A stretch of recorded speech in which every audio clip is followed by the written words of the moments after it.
G'day viewers, I've got a video today that is episode 4 in the Taxis from Around the World series. It's been about 3 months since I did episode 3, so just a little while. So this is 4 more from the series. Alright, starting off with what was a dual issue. Number 3, the Bangkok and Casablanca taxis, which are a Tuk Tuk and a Peugeot 203.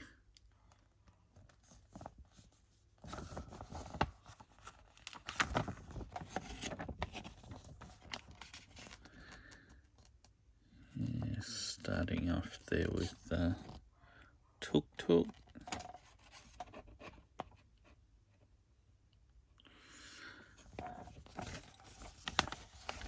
Yeah, which is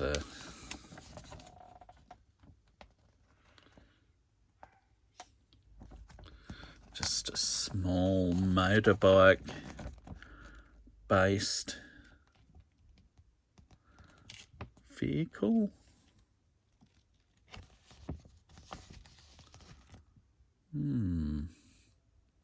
The Tuk Tuk TT350. The engine's an R2, engine capacity of 0.35 of a litre or 350 cc's, has 25 horsepower, but weighs in at 250 kilograms, so it's got a top speed of 90 kilometres an hour. Yeah. The first 3 vehicles resembling the modern-day auto rickshaws appeared in Japan, manufactured by the Daihatsu company. They are known by the name of midgets.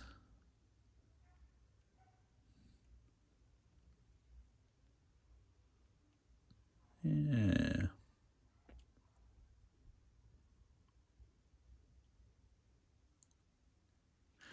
Yeah, well, that's the Tuk Tuk.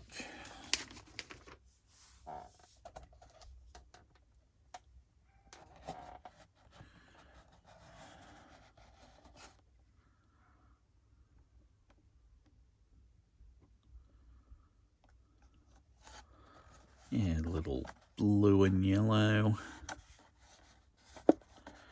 vehicle.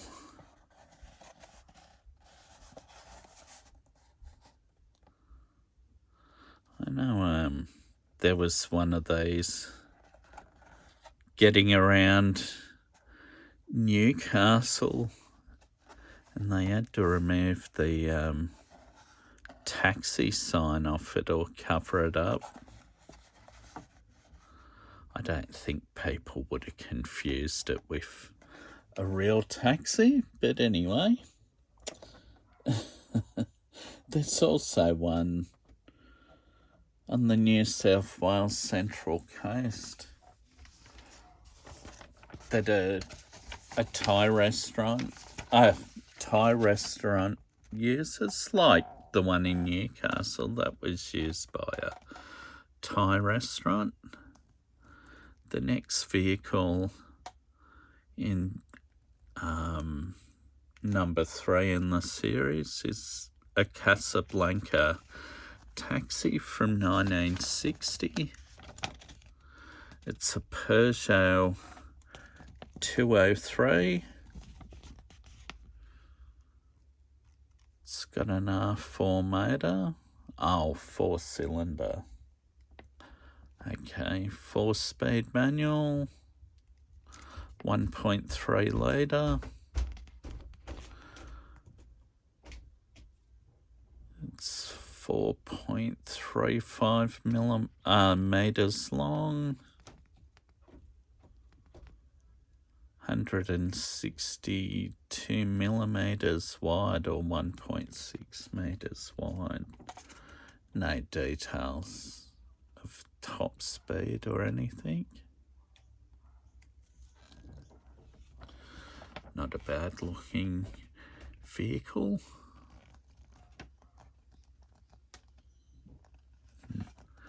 It's meant to have chrome trim, but of course, this being a fairly cheap model, it's just silver.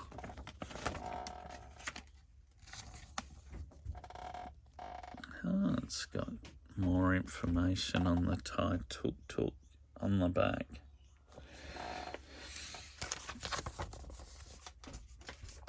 All right, this is the car.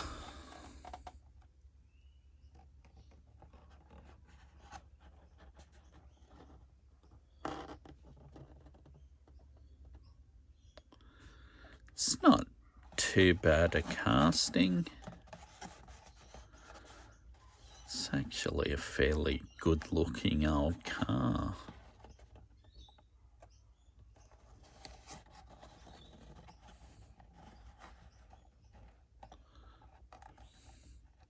I think the taxi sign on the roof also serves as a roof or a luggage carrier. Yeah.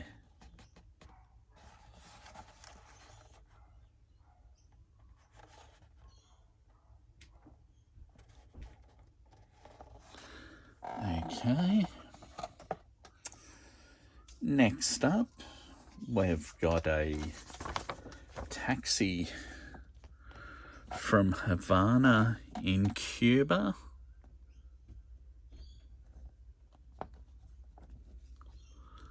It's a 1955 Ford Fairlane.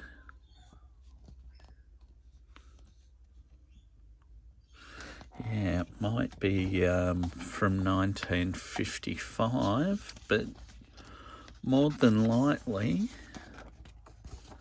this vehicle would still be on the road in Cuba today if something hasn't happened to it. Because due to the trade embargoes placed on Cuba back in the 1960s, no cars made after the 1960s from the USA were allowed to be imported to Cuba. So that's why the old American classics are so prized over in Cuba. I first came across the story watching this documentary. It was by an artist called Rekord. He went to Cuba to meet with musicians, and it was a documentary called the Buena Vista Social Club, and a lot of these musicians were in their 70s, 80s, quite old musicians, but all very talented. And that's when I first become aware about these old American classics that we're getting about in Cuba. Yeah, and they do various things like fit diesel motors from Russian cars to them because they couldn't get the American parts anymore. But I think that's changing a bit because people are bringing back American parts for them when they've been to America.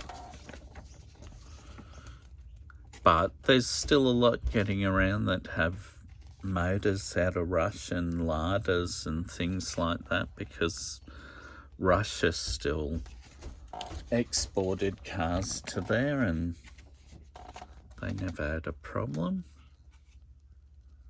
Yeah.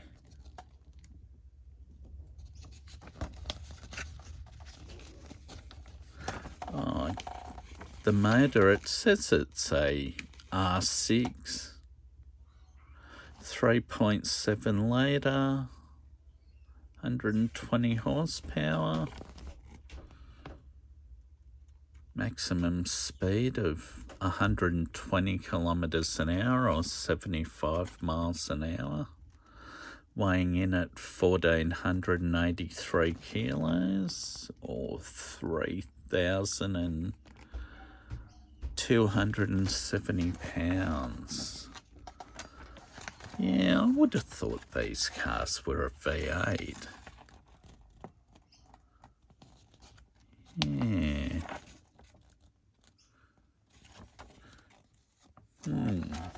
Interesting. Here's some other American classics. Some sort of rickshaw, but no motor in that one. Pedal power. Yeah, some great old cars. All right. This the car.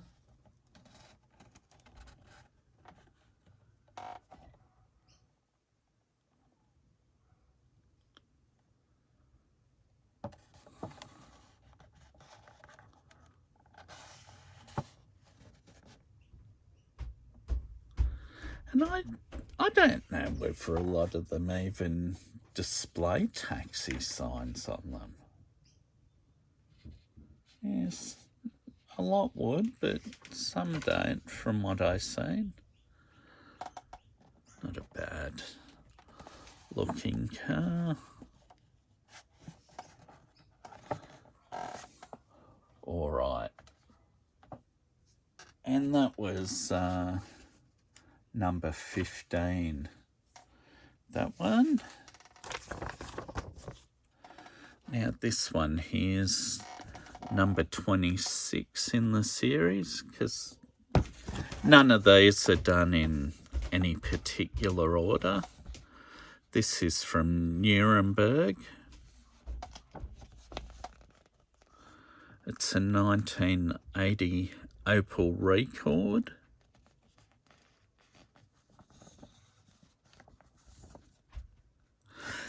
And as it shares a bit in common with the Australian Holden Commodore, this is the like the Australian VB or VC series. Yeah, the Opel Rekord E first made its appearance at the Frankfurt Motor Show in 1977.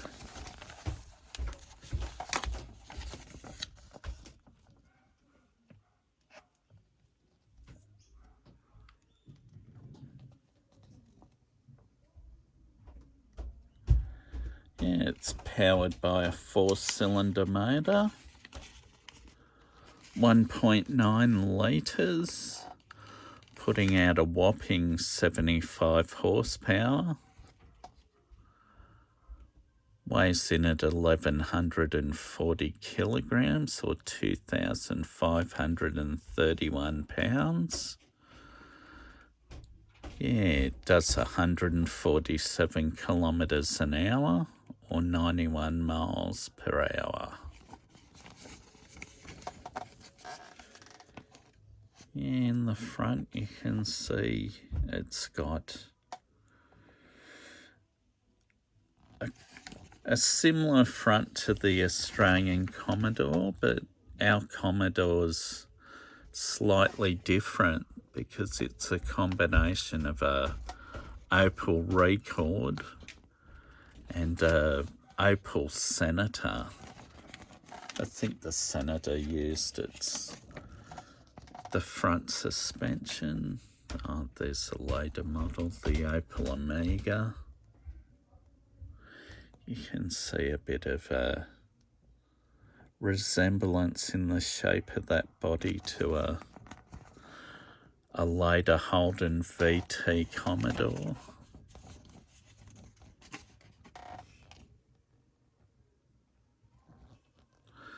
The city of modern communications. It's the second largest city in Bavaria, with a total area of 187 kilometres, or 72.2 miles, and a population of 500,000 people.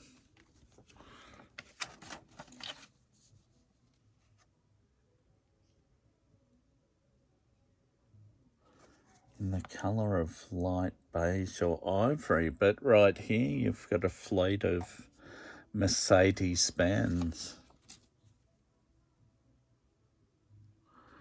It's the more popular brand of taxis. Yeah. Okay. This is a close-up picture of the car that was on the back of the car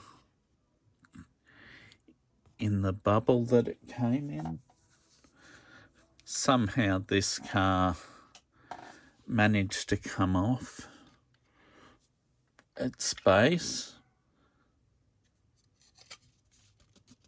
and it was upside down in the taxi, so I actually... Oh, in the bubble. So I decided to take this one out of the packet.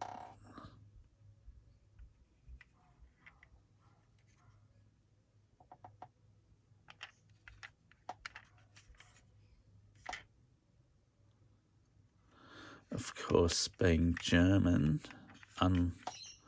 unlike Australia, this one is left-hand drive.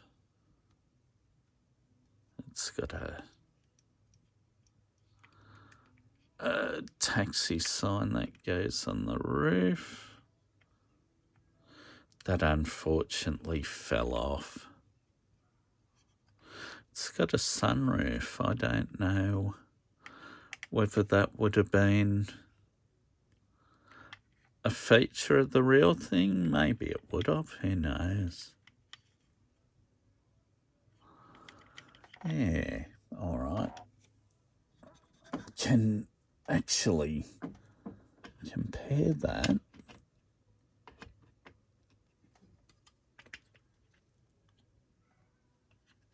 Oh, gee.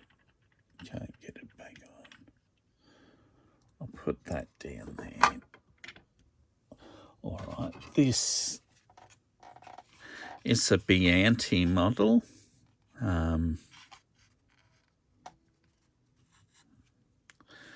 This is a VC SLE Commodore. It's got the two-tone paint. This by Biante, I think did I say? Got much better detail of the tail light. The Opel Rekord has the same tail lights as what the Commodore's got, so this is a lot more accurate. Yeah.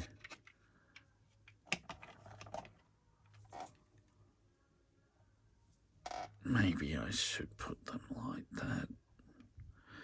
But very similar.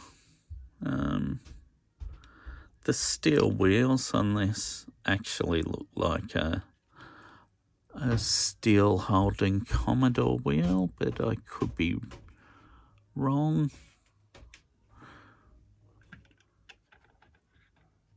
Yeah, this Biante one I bought cheaper.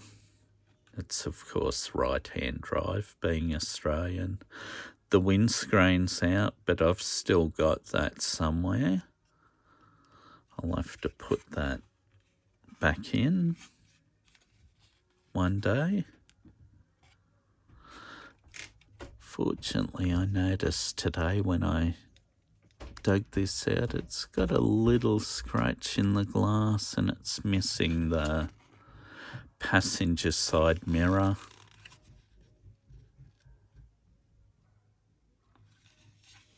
Yeah. All right. One more for this video. This is a bit of